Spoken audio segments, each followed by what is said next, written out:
नमस्कार, मैं नमस्ताना समाचार पत्र की मुख्य सुर्खियों लेकर के आप सामने उपस्थित हूँ। जैसा सर्वविदित है, महाकुंभ में लगभग 40 करोड़ से ज्यादा श्रद्धालुओं ने डुबकियां लगा ली है।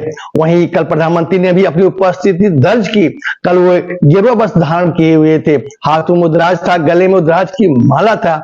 उन्होंने डुबकी लगाई और हाथों में जल लेकर के जल अभिषेक किया, पूजा अर्चना किया। उन्होंने कहा ये महाकुंभ का मेला साधा मेला नहीं है, ये दर्शाता है सनातन धर्म में ऊंच नीच, जात पात, गरीबी अमीरी, राजा रंग में कोई भेद नहीं है, सब एक हैं। उन्होंने भी बताया कि विदेशी शक्तियां, विघटनकारी शक्तियां सनातन धर्म पर आघात करती हैं, आस्था चोट पहुंचाती हैं और लगातार उसे तोड़ने के लिए जातिवाद को बल देती हैं।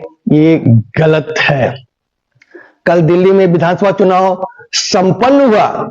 लगभग 1.5 लाख पुलिसकर्मियों ने इसकी सुरक्षा की व्यवस्था अपने हाथ में ली थी। लगभग 60% से ज्यादा वोटिंग हुई। पिछले 3 साल की 3 चुनाव की रिकॉर्डिंग देखा जाए तो ये 2% कम वोटिंग हुई है। और चुनाव उपरांत जो सर्वे रिपोर्ट आ रहा है उसमें 27 वर्ष बाद भाजपा फिर सत्ता हासिल करने जा रही है। ये भाजपा के लिए बहुत बड़ी उपलब्धि है। और बताते चले कि अमेरिका ने जबरियन 104 अवैध रूप से रह रहे भारतीयों को वापस किया। इस पर कोई आपत्ति नहीं, लेकिन उन्होंने जिस ढंग से वापस किया, में हाथों और पैरों में बेड़ियां लगाई हुई थी, ये इस पर भारत को नगवार लगा है। अब आयकर चुकाने वाले जो सरकारी राशन का फायदा लेते हैं, प्रधानमंत्री गरीबी कल्याण योजना के तहत जो राशन उठाते हैं, अब उनकी नकेल कसने वाली है। सरकार ने आयकर रिटर्न दाखिल करने वालों की सूची मांगी है, उनका नाम राशन कार्ड से हटा दिया जाएगा ताकि गलत ढंग से राशन ना ले सकें। देश में सोने की कीमत पिछले वर्ष की तुलना में 5% की बढ़ोतरी हुई है। 802 टन का आयात, ये अपने यहाँ पर रिकॉर्ड है। ये माना जा रहा है कि भारत को टैक्स में रिबेट देने के साथ साथ शादी विवाह के समारोह को देखते हुए ये बढ़ोतरी हुई है। कल इजरायली प्रधानमंत्री बेंजामिन नेतन्याहू व्हाइट हाउस में अमेरिकी राष्ट्रपति ट्रंप से मुलाकात की।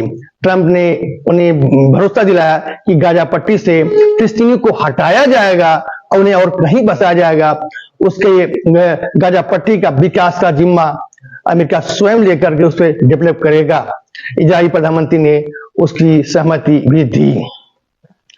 अब बात कर रहे हैं शिक्षा मंत्रालय में। शिक्षा मंत्रालय ने कोचिंग संस्थाओं से संबंधित या गठजोड़ करने वाले कॉलेजों की रद्द करेगी मान्यता। आप बताते चले, अब शिक्षा व्यवसायीकरण हो चुका है। शिक्षा अब व्यवसायीकरण होने से बच्चों के भविष्य का अंधकारमय दिखाई दे रहा है। इस पर सरकार एक कठोर कदम उठाने जा रही है।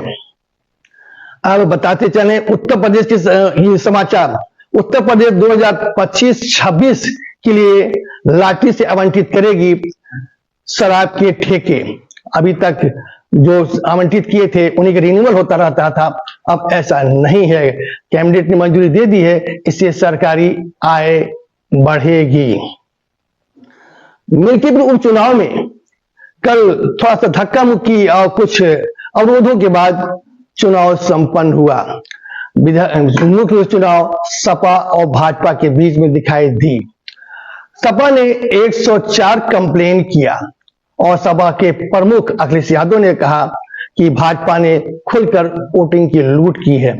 इन सब गोरखपुर के ताल रिंग रोड के लिए ली जाएगी 2.69 हेक्टेयर जमीन। रजिस्ट्री काम शुरू हो चुका है।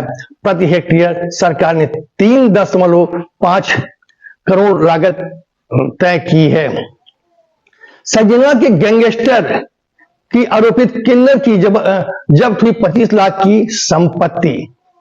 गोला में पड़ोली में इंडियन बैंक के शाखा प्रबंधक के द्वारा फर्जीवाड़ा की जाने की जांच के लिए विजिलेंस टीम पहुंची। बताते चले वहां सचिन नायर नाम के पूर्व प्रबंधक थे जो अपने बहनोई के खाते के गलत ढंग से स्वयं हस्ताक्षर करके 5 लाख रुपया निकाल लिए हैं। इधर संविदा कर्मी वो हटाए जाने का विरोध विद्युत कर्मियों ने जारी किया है। विद्युत कर्मी लगातार निजीकरण के हाथ में जाने का विरोध करते रहे हैं, लेकिन तत्काल प्रभाव से बहुत संविदा कर्मियों को बिना बताए उनको हटा दिया गया है। इससे संविदा कर्मियों को रोष है, क्योंकि सभी की उम्र 45-50 साल है। इस उम्र में वो दूसरा व्यवसाय रोजगार कैसे प्राप्त करेंगे, ये चिंता का विषय है। आज का समाचार समाप्त हुआ, कल फिर उपस्थिति होगी। तब तक के लिए मुझे आज्ञा दीजिए। आपका दिन शुभ हो।